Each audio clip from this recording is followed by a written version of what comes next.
What's going on, everybody? Welcome to HSM Chats. My name is Caleb, and I'm from the Mannheim campus, and just excited that all of you will be hanging out with us tonight.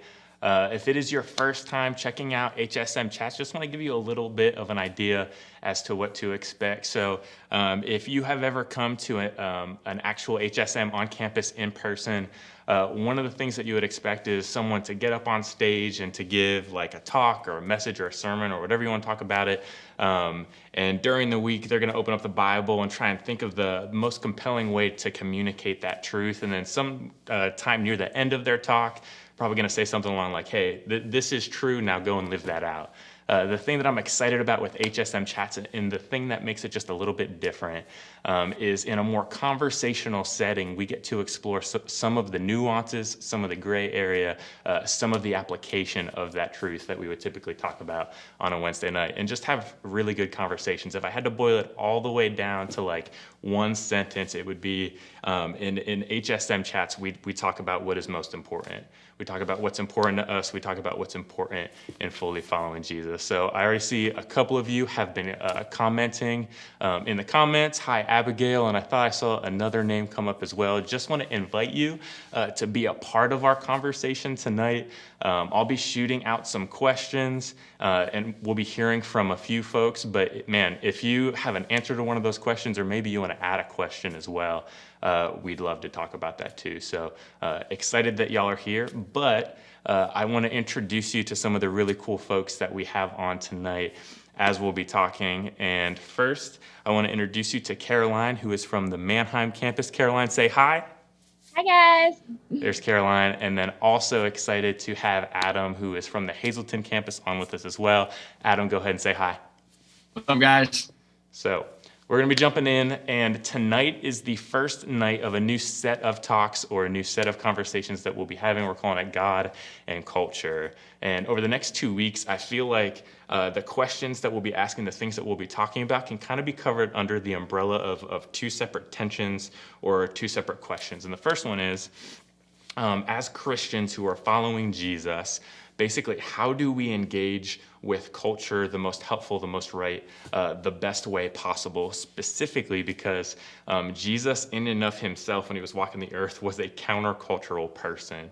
So how do we follow Jesus and engage in culture and just kind of like manage the tension of those two things? And then the second part of it is really, how do you disagree with someone well?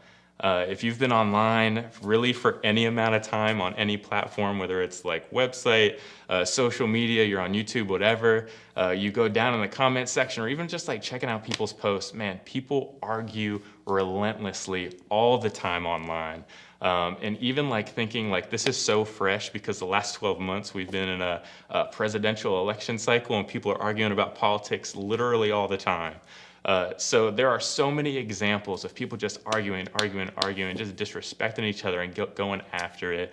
How as Christians can we engage with people and disagree with people in a way that both honors God and respects other people? So that's kind of like the scope of the tensions that we'll be jumping in over the next 2 weeks. But want to start talking specifics and just one more time remind you, hey, if as you're in this tonight, you have some answers or some questions yourself, feel free to add those in. But before we get into content, just want to get to know each other a little bit because you might be new to me or Adam or Caroline. And as we're talking about culture, guys, I'm curious, and I feel like everybody has at least like one song that's like this, but maybe a whole lot more. Curious what your guilty pleasure song is, that thing that you like turn up in the car and bounce to, but you definitely don't want anybody to know about it. So what's that guilty pleasure jam for you? Okay, I would say the song Dancing Queen. Like totally like turn it up, layer it, singing Dancing Queen, young and sweet. Like I love it. So that's definitely mine. That's awesome. That's awesome. Adam, how about you? Mine would be Spice Girls Wannabe. Like that song comes on, it's over. Your boy's jumping. That is such a good song to dance to too. Yeah, for me, like two come to mind. One would be like old school NSYNC. Man, I just have so many memories of bumping that a long time ago, but whenever it comes back on, it just takes me right back to that time. And then like, honestly, Christina Aguilera, man, girl can sing. And I know it's like usually the girliest music ever, but I just got to turn it up and get down. So yeah, love that. So let's jump into actual topic tonight. And the first question that I want to mull over and just hit around with you guys is this. What causes people to get upset or heated or angry in certain conversations in the first place? So I was talking about before, man, there are so many examples, particularly online.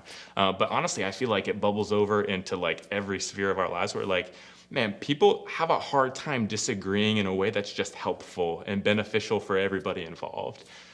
So again, what causes people to get upset or heated or angry in conversations in the first place?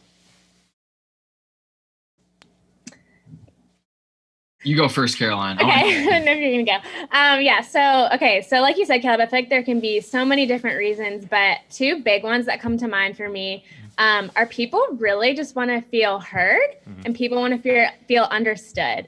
And when those two things don't happen, that can really trigger people to just get really heated, really angry, and really upset. And I feel like that makes sense because so often people just want their perspective to be understood because they want to be understood, because they don't want to want people to think they're coming across a different way than they're intending to, or they really care about the opinion they have and they are really passionate about it. And so they want people to know about it. And so I think those are two big ones. Like they really want they really want to be heard and really want to be understood. And like even to tack onto that though, I feel like the culture of social media right now, particularly when we're grappling with difficult issues, is like to immediately go for the punchline of like, hey, let me wildly like misrepresent this person's point of view, and then like I'm gonna make fun of it to try and get laughs. And like that's the last thing that's gonna make someone feel heard in a conversation, that people just end up like yelling more and more and more. So yeah, I love that. Adam, how about you, bro? Yeah, I totally agree. And I feel like maybe I'm just saying this because this is the way that I am, but I feel like we live in a competitive culture where like if anyone disagrees with you even a little bit, like you get a little bit competitive. You're like, no, I don't think so. Like I think actually I'm right about this. And your ears go away immediately when you feel like you've been challenged. And so I struggle with this all the time. So that's speaking for myself, but we see it on social media all the time too.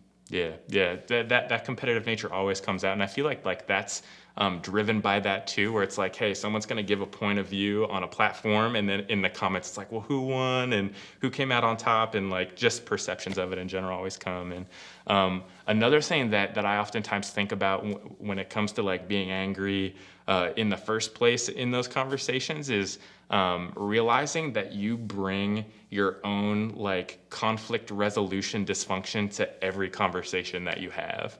So like no one can disagree perfectly well, and depending on the family that you grew up in or the people that you're around, the situations that you are in, like morphs how you solve conflict, and everyone solves conflict differently. And because of that, because no one is perfect, everyone's gonna have like a bend as to how they aren't good at solving conflict. So like for me, I know just like from being self-aware in those situations, typically I'm gonna come across real self-righteous and I'm gonna come across real bossy. And I know that, like it's just like my immediate go-to.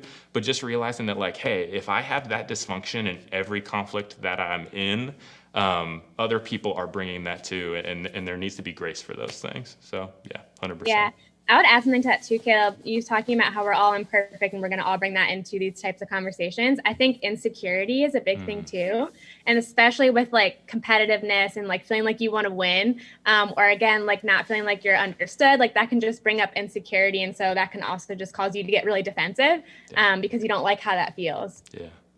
And even like in having a conversation, and like this kind of gets back to the listening versus just like trying to yell out your point kind of thing. Like oftentimes that insecurity gets pricked in me when I just want to immediately fire back a response. And when you're supposed to be listening to someone, but really the only thing you're listening for is how you're then going to rebut what they're saying, just breaks all of that down again. And at least for me, that's oftentimes pricked by the insecurity that I bring to those conversations. So yeah, that's really helpful too. Shout out, I know this is late, to Abigail in the chat who is turning 14 tomorrow. Just want to say happy birthday, a little bit off topic, but that's super cool. And we're glad you're here. So Next thing that I want to jump into, start talking about some of the passages and principles that you think about. So trying to steer this to a more biblical mindset.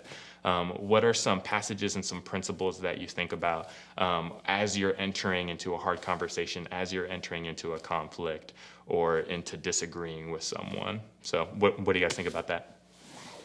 Yeah, I think the first thing I'll ask myself is this person a follower of Jesus? Because that totally changes how I approach it. Because, we're called to challenge and rebuke followers of Jesus in a different way than we're to interact and conversate with people who don't. That's so good. So I would want to ask myself that first off. But I love Matthew 7. Jesus talks about considering the plank that's in your own eye before you talk about the speck in somebody else's eye. And so take a look at yourself first. Like, I have to do this all the time. Like, am I challenging this person because they're impacting who I think I am? Because my identity is found in Christ. My identity is not found in what this person says about me. And so then I have to think about that and then think, do I have a plank in my own eye first before I point out this speck in their eye? Yeah, that's so good. That's real helpful. Caroline, how about you? Yeah, for me, it says, do all that you can to stay at peace with everyone.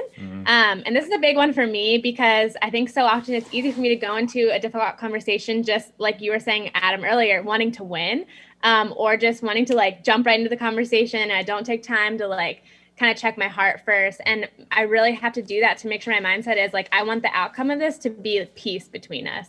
And I want that peace to be there because exactly what you're saying too, Adam. I want to be a light to this person in this conversation, and I want them to feel a peace from me in this conversation.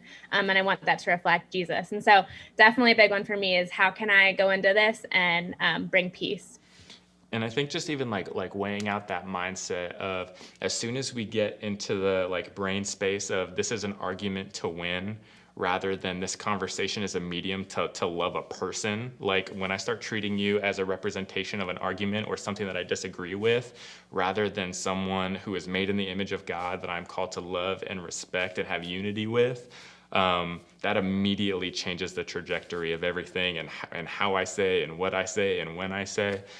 So separating those two things and making sure hey, this is a person that we're not going to see eye to eye, but they still deserve respect for me and love for me, and that needs to be communicated with really the entirety of how I engage with them. So yeah, that's super helpful too.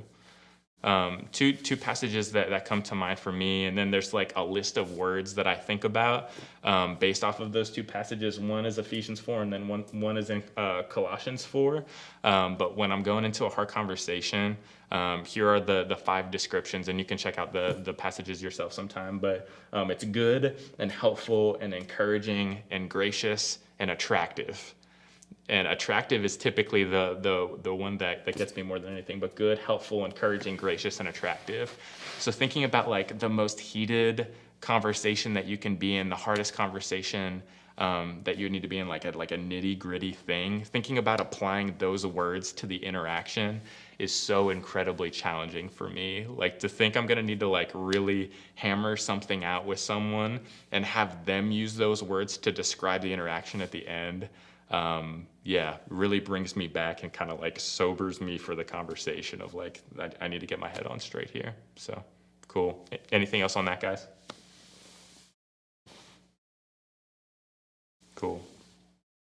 I want to get into a little bit more practical too. So we were talking about a strictly biblical lens.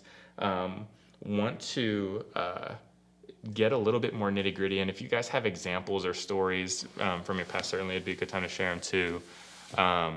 But how do you enter a difficult conversation?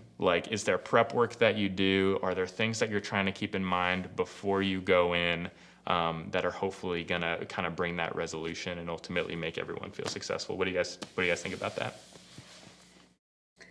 A big one for me, and I think maybe girls may be able to relate to this a little bit more, is not being led by my emotions. That is so tough for me sometimes. And I say that about girls because I think for girls, we just tend to be a little bit more emotional.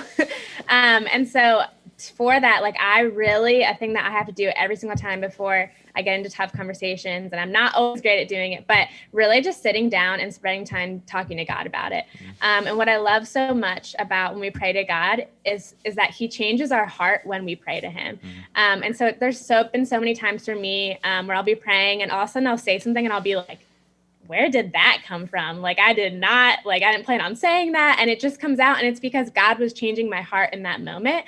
And so when I said earlier, like that verse about peace, like that is one of the biggest ways that I can go into a conversation already having a peace, because I spent time talking to God beforehand, and because I got my heart right, which can help me with those emotions that I can be feeling. And even with emotions too, just trying to take time. If I'm like feeling heated and upset about something, not going straight into the conversation, taking time to cool down. Like one of my things is I never go into a conversation. Well, I try to never go into a conversation when emotions are really high. Like I don't want to have high emotions going in because I know I'm probably going to say something I don't mean, or feel that insecurity really strongly and react in some way that I don't want to, not be a light. So for me, that's definitely a pretty big one for me. Yeah, all that is so good. And at the very beginning, one of the things that you were saying is like you feel like girls have a tendency to be a little bit more emotional. But honestly, like I don't want to let any of the guys off the hook with that either. Like particularly when I'm getting in a conversation with someone that I disagree with, I will get emotional, I will get heated, I will get angry to the point where like I need to like channel that down and calm that down before I can do something constructive. So in terms of like prep work beforehand, 100% agree with that, and then just giving it to God. So yeah, that's really helpful. Adam, how about you, bro? Yeah, I'll second that too. As a male who's had these type of conversations, I know that emotions get high for me and other guys too. So definitely something to keep in mind. I think too, the biggest thing for me is just being ready to listen, because man, if you go into a conversation like this with anybody and you don't make it clear that you're there to listen to them, that is going to turn people off from having that conversation so quick. Yeah. And it's cliche, and people like my grandma used to say it, but God gave you 2 ears and he gave you 1 mouth. And that means you should be at least listening twice as much as you speak. It is true. Yeah, it's true. And so, man, if you're not listening, you're really missing it, I think. And it's going to be hard to respond biblically and like Jesus would if you're not ready to ask questions of them and listen to what they say, and you're just in there trying to make points and not love people. Yeah. And that even gets into a whole different mindset too of like, I feel like what is typically modeled culturally when it comes to those hard conversations is like to immediately have that like zinger or that punchline or that rebuttal, when in reality, when you're actually listening to someone, one of the best things that you can do is just keep asking them questions, even to the point where you're like, hey, I think I know what they mean, but I just want to keep asking so I know what they mean, and then I can be thoughtful about how I respond and kind of where I think from there. This reminds me of a time, it's probably a couple of years ago now, where I was going to be in this conversation, and I knew that in this conversation I was going to kind of like be accused of some things, and like things were going to get heated on the front end, and I knew that I was like, man, I didn't really do any of that. And beforehand, I'm already feeling all the emotions of like being defensive and being angry, and immediately wanting to be like, well, no, because of this and this and this and this. And working so hard on the front end, like Caroline was saying, of like doing prep work for my heart, of just like my mental space and my heart space needs to be different so that I can make this a constructive thing. And I was just wrestling myself and I couldn't get there. And it literally got to the point for me where I literally wrote on my hand, I was like, okay, in this conversation, I'm going to be humble. And I wrote humble on my hand. And then right under that, I wrote listen on my hand.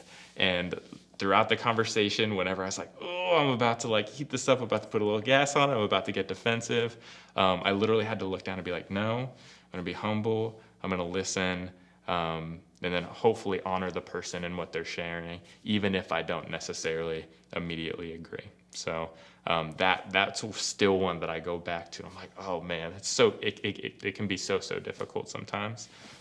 Do any times for you guys come up within the past couple of years of times where you got into a heated conversation and it either went well, like it went good and you felt like you handled it well, or it just kind of fell off the tracks and things went poorly, for lack of a better way of saying it?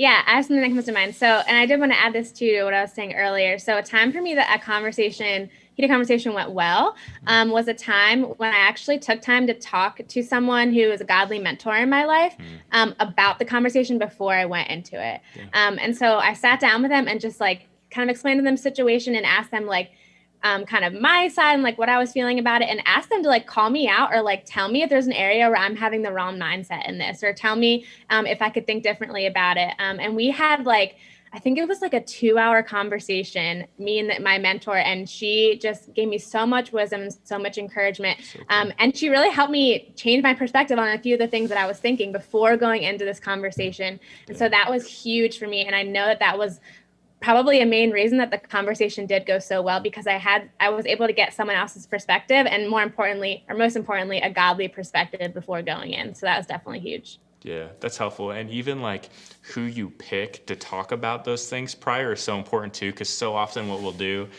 is we'll approach someone that's immediately going to like validate our worst feelings about it, where it's like, hey, I'm really angry about this. And they're like, you know what, you should be mad. Like, screw that person, that sucks, kind of a thing. It's like, well, that's not actually going to get you mentally or get your heart in a good place to make it a helpful thing for anyone. So yeah, that's awesome. Adam, any come up for you just in terms of stories or experiences that you've had? Yeah, I have a lot of negative ones that I compare. I think what's interesting to me about this is that the people who are closest to me are often the ones that I have the hardest trouble like respecting and honoring in my relationships with them. It gets trickier. Yeah.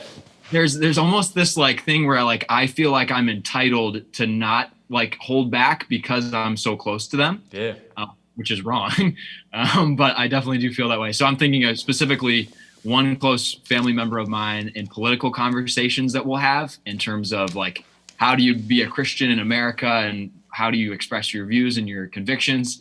And I think it gets hard because of how close we are.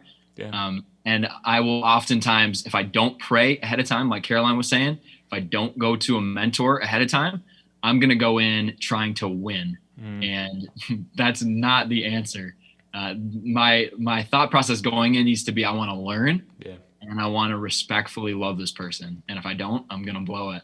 Yeah. And I love what you said too, just about like that value being like an American, but at the same time, also realizing that like, I shouldn't necessarily feel strongly about all my opinions, or maybe my opinion isn't always helpful, which means I shouldn't always share my opinion. Like sometimes I'm gonna feel really strongly about something, but if I can't articulate it in a way that's good and helpful, and I forget the words that I threw out before, good, helpful, encouraging, gracious, attractive, like that would be a time not to exercise my freedom of speech, because it's not gonna help anyone in the first place. So yeah, that's really helpful too. Thanks, Adam. Steering it to one of our last questions, and want to throw it out to the folks that are viewing as well. Curious for you guys, so this one's just for y'all. What has been like one of your bigger stumbling blocks when it comes to having conversations with folks, particularly tense conversations? Like, hey, this is usually the thing that I really struggle with in that. But for us in the circle, for Adam, for Caroline, as a follower of Jesus, how should we engage with those that we might have differing views with? Okay, so you're going to have differing views going in, thinking about representing Jesus well, and really like living out our faith well. How does that influence how you talk to someone that you know that you'll differ with? Thoughts on that? Yeah. So another verse that comes to mind is be quick to listen and slow to speak. And so I think a big one, for this is, this is one that I can struggle with sometimes, is just having a listening heart. And I think being for them to see that you're willing to hear their perspective and that you genuinely care about their perspective and you genuinely care about their opinion, and like letting that be your true heart. They're going to be way more willing to listen to your opinion and to your perspective. And that can lead to a peaceful conversation. And so I think that's probably the biggest one, I would say. And also just going in with a mindset of like, more than anything, I want this person to see Jesus in me in this conversation. And so just having that mindset too can help you to be do a good job at being quick to listen and slow to speak. I love those. I had the quick to listen one written down. That's so good. Definitely.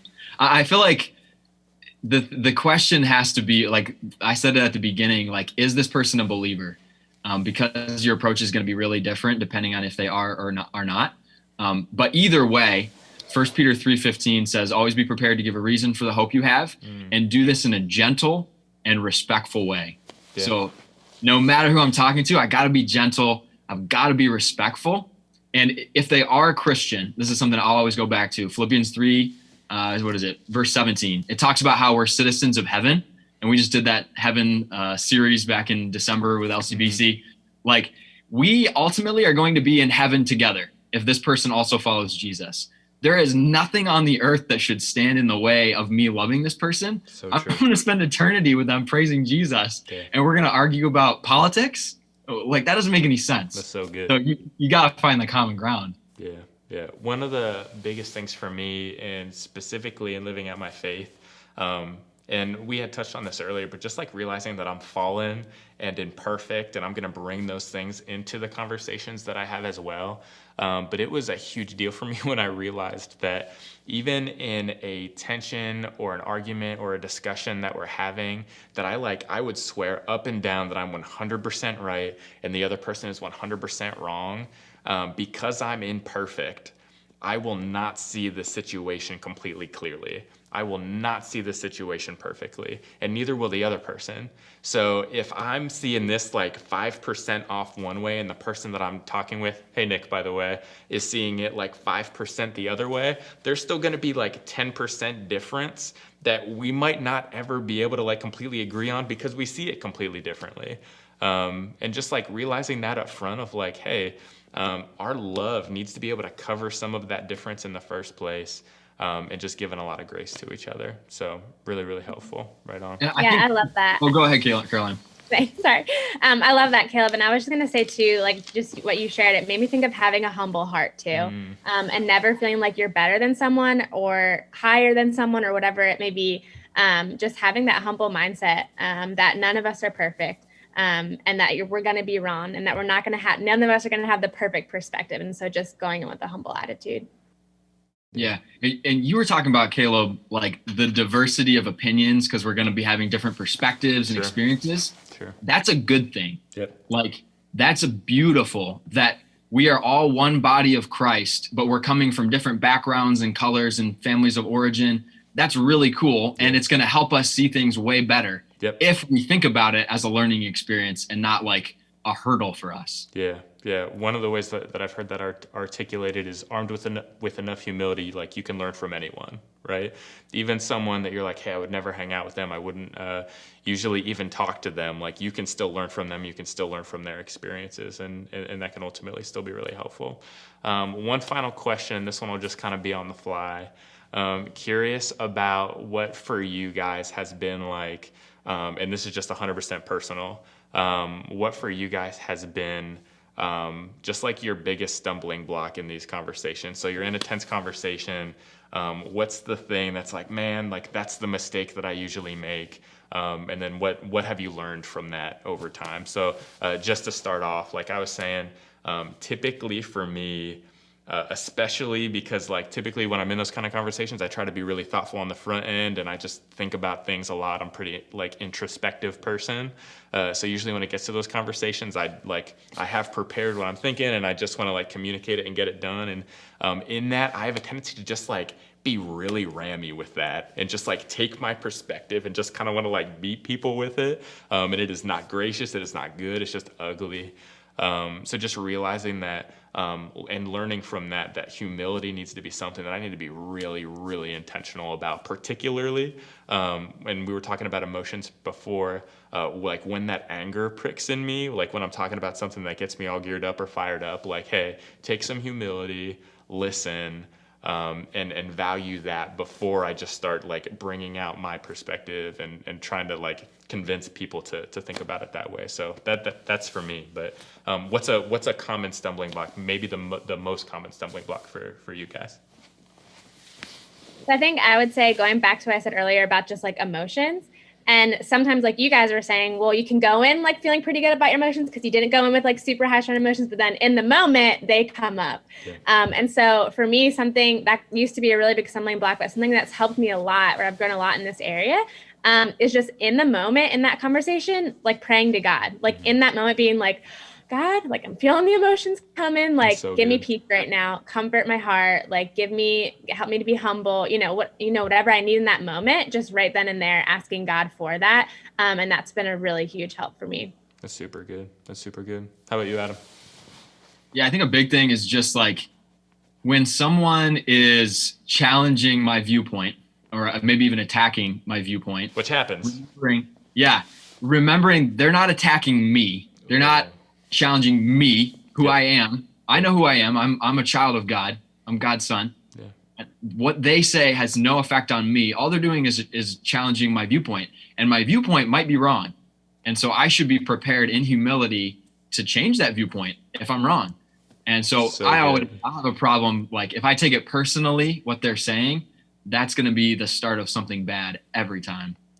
Yeah, that's super, super helpful. So I love that, Adam. I think that's so cool. And I would add to that, like just remembering that like we have an enemy and Satan is in these types of conversations and he wants it to go horribly and he wants to tear us down. And so remembering that like that's a real thing. Spiritual warfare is a real thing. And so again, going in prayerfully and even in that moment, like asking God to combat against that. Super, super good. Right on. So to everybody out there in HSM chats, again, we want to talk about what's most important, and we want to consistently become better and fuller followers of Jesus. So that's really what we're all about. We're going to continue to do that next week. I want to thank you all for tuning in tonight, and we will see you next time. Have a great night.